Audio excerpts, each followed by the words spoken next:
What's up, everybody? It's your boy JR303 coming back at you with another video. Today we're gonna start our new build, the Aero Precision correction build. But like always, give us those thumbs up and like. We've been steadily growing the channel. We can't do it without you.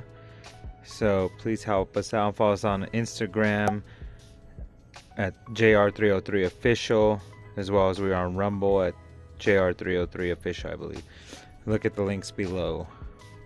So we're gonna do a full Aero Precision Pro build with their new ambi lower. All right, guys. So here's the build. Let's go by each item and then I'll assemble it.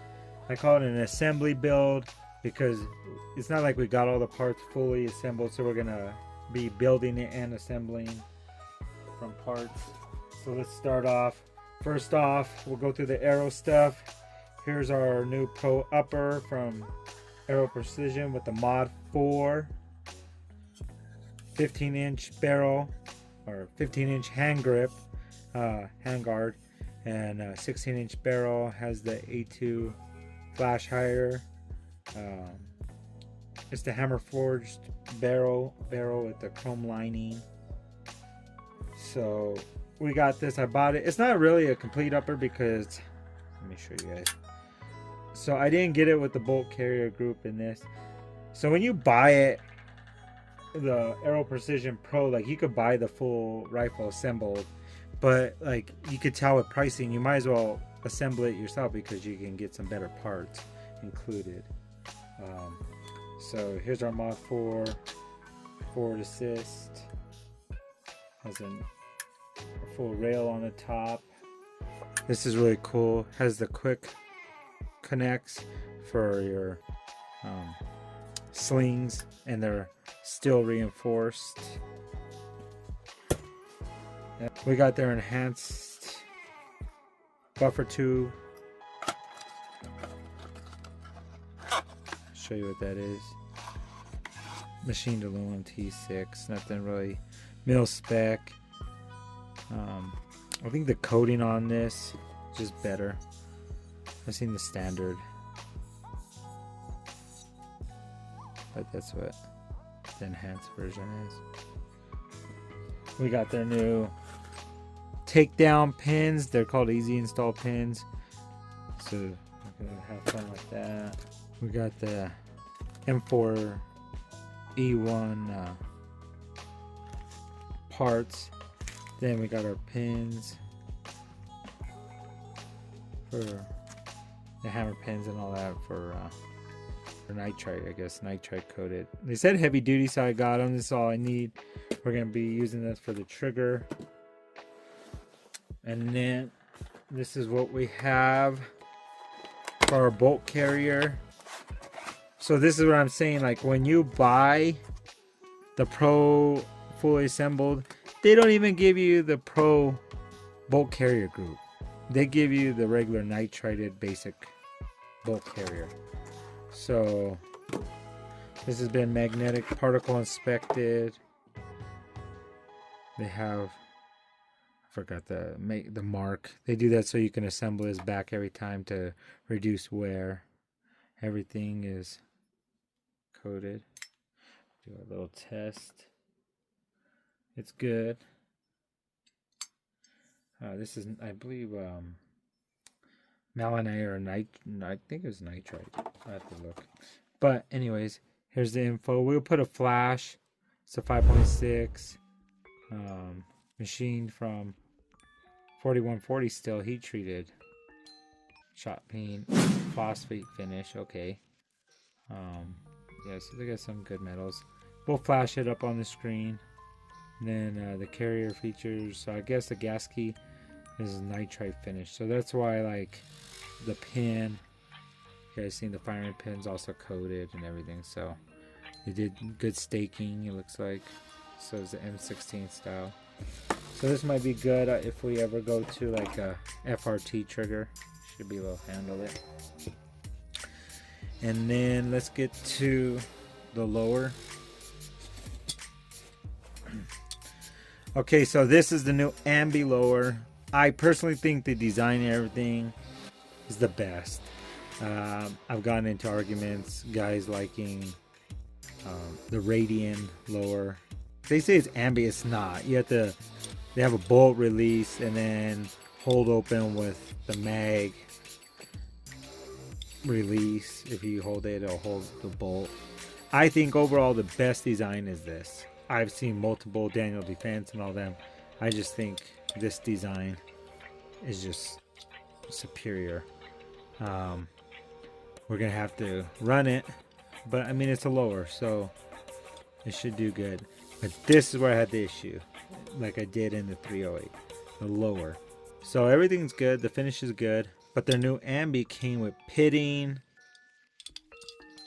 Over here, you can see, and the forging is all line pitted, worming, and I was like, oh, I don't know if I make a big deal about that, but then I seen other guys and theirs just look perfect, and I was just thinking, these are over $300, so for a lower that's pretty expensive. So I expected, I didn't pay for a blim, I paid for a good. Let's see if we can get it to show a little bit more. I don't know if you guys can make that out, but yeah, you see it's like really wormed, messed up, same pitting. I'm just like, that's not what I paid for. So you should get what you pay for, especially as expensive as these are, like I was saying. So we got the lower, it's not complete. We got our trigger, we got everything we're gonna be putting. So we'll put that there. And like I said, I know I'm gonna have someone make a comment about that. This is a company I really just like. I've ran them. Break Arms. I wish I could get them to work with me, but this is their new Break Arms sledgehammer. So if I ever want to, has a lot of gas mitigation. As you can see, they have the cutouts. So gas with a high table, so gas doesn't hit you in the face. See, you have this really cool design in here. So this is just supposed to help mitigate gas when you're running suppressed. So possibly in the future, I'm wanting to do that with my firearms. So that's what we're going to be running, is that sledgehammer. And then we have just our little things. We're going to be running this in our buffer tube, the Arma Spec silent capture system. We're going to be probably using the H. A lot of guns come standard with the H2 buffer, but we're going to do an H on the weights. But I got the tri-pack just so I can mess with weights if I have to, depending on how it operates and runs. Let's go through it over here. Sorry, Strike Industries. This is one I got.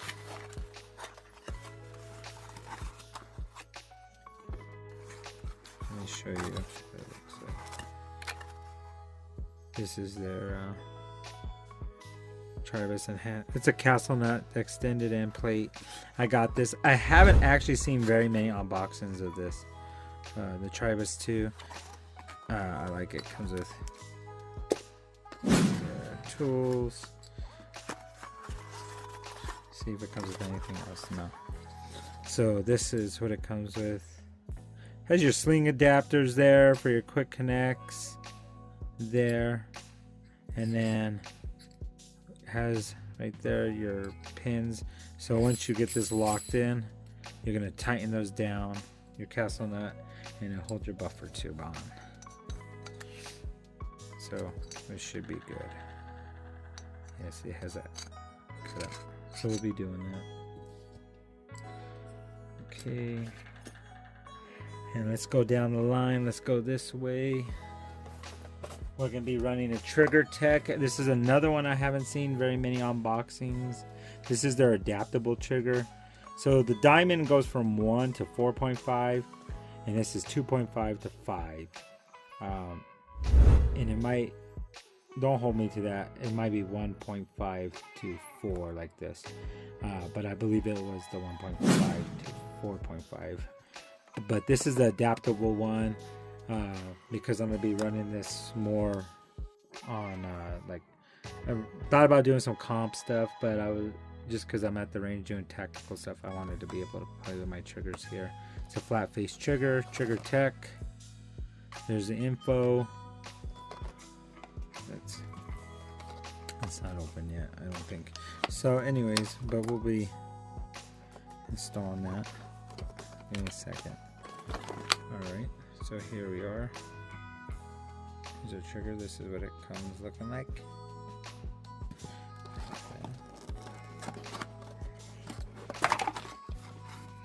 They come with a little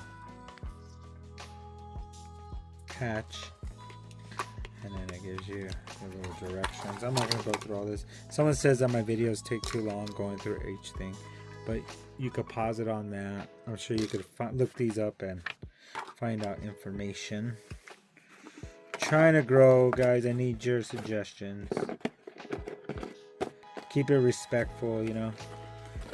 I'm open to suggestions. I'm not gonna attack you or anything, but I would ask that you don't just attack me, you know. Okay, then here's a company I really like, Odinworks. I don't hear about them too much now, but it's their Ambi modular safety. I like how this is. They're really short. They work good with my thumbs and stuff like that. So we'll be installing that. And then here's another one we actually got for the other build, but I liked it so much I went and got it. It's a gunmetal gray, which goes well with the charging handle. We'll be installing that as well. Look here. Let's move down the line. This is one I've had for a while. I got it because I wanted the, I got this on sale, but I wanted the pressure pad. So I used it on another firearm, and then I bought a pressure pad again because I ended up using it and I need another one. So it's right there. And then I got this one here. This is a base plate to mount that to.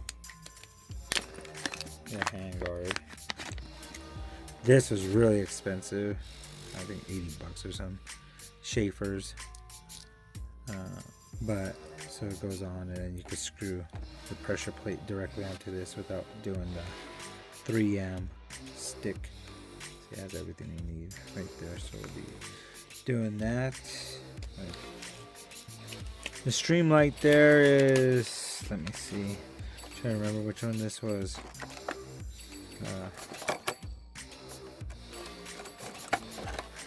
I'll flash it. It's a TLR RM2, I believe, on this series. But this one has the light, laser, and combo.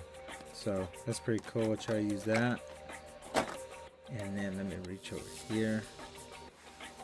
And for our stock, we're going to be going with the ACS stock. I ran it on my other AR. I like it. It's a little bit of a pig. It's a little heavy, but I like the storage in it. I put my batteries and stuff I could run. Been out there when I needed parts and they have it. So I like the little pocket on the back and stuff like that. As you see, we'll be installing that as well. Those are some parts. Oh, this is for your sling. You can put that too. But this is, I really like this.